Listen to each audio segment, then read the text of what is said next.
This contest will have 4 categories in which you can choose from to enter a recipe. They are gingerbread houses, holiday candy, other sweet treats, and healthy holiday snacks. This contest is open to all 4th through 12th grade McMinn County 4-Hers. Each entry will be judged on the use of holiday themes, presentation of recipe and entry, overall creativity, and category correctness. To enter this contest, you will simply take a clear photo of the entry that you have created along with the recipe. You will email this information to mcminncounty4h@hotmail.com.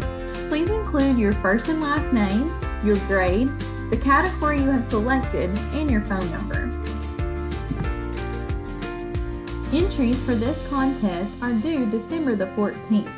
Winning recipes will be shared on our Facebook page.